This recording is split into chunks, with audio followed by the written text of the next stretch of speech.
అవినీతి డబ్బుతో తెలంగాణ సీఎం కేసీఆర్ పుట్టినరోజు సంబరాలు జరుపుకుంటున్నారని మాజీ మంత్రి బీజేపీ సీనియర్ నాయకులు రవీంద్ర నాయక్ విమర్శించారు. కేసీఆర్ కు ఇవే చివరి పుట్టినరోజు శుభాకాంక్షలు అని వచ్చే బర్త్డే జైల్లో జరుపుకుంటారని ఎద్దేవా చేశారు. కేసీఆర్ వేసిన బిస్కెట్లు తిని కొంతమంది బానిసలు బీజేపీపై విష ప్రచారం చేస్తున్నారని, ఇష్టం వచ్చినట్లు మాట్లాడితే ఖబర్దారని హెచ్చరించారు. ఇతను జరుపుకోవాల్సి ఉంటుంది ఎక్స్సీఎంఓ కాబట్టి మరొకసారి వారికి ధన్యవాదాలు. కేసీఆర్ వేసే బిస్కెట్లకు, కేసీఆర్ వేసే బొక్కలకి లొంగి కొంతమంది ఎమ్మెల్యేలు, మంత్రులు, అధికార పార్టీ వాళ్ళు ఈ రోజు అవాకులు చవాకులు పలుకుతున్నారు. అందులో ముఖ్యంగా నిన్న ఒక దళిత ఎమ్మెల్యే, ఒక గిరిజన ఎమ్మెల్యే, వీళ్లకు కేసీఆర్ ముందు నిలబడాలంటేనే లాభం నడిచిపోతాయి.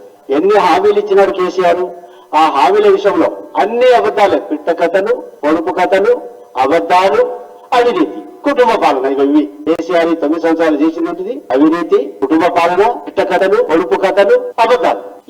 ఇదే మాత్రం చేసినట్టు తప్ప ఇతను చేసింది ఏమీ లేదు. ఎక్కడ కూడా పేదలకు సంబంధించినటువంటి ఏ కార్యక్రమం కూడా ఫీ రీఎంబర్స్మెంట్ నుంచి మొదలు పెట్టుకుంటే, స్కాలర్షిప్స్ నుంచి మొదలు పెట్టుకుంటే, హాస్టల్ అడ్మినిస్ట్రేషన్స్ నుంచి మొదలు పెట్టుకుంటే, హౌస్ సైట్స్ కానీ, రేషన్ కార్డ్స్ కానీ ఏవి ఈ 9 సంవత్సరాల్లో ఇవ్వకుండా కాలం గడుపుతున్న తెలంగాణను బాగు చేసిండు నిన్న డబ్బా కొట్టినాడు. ఏం బాగు చేసిండే?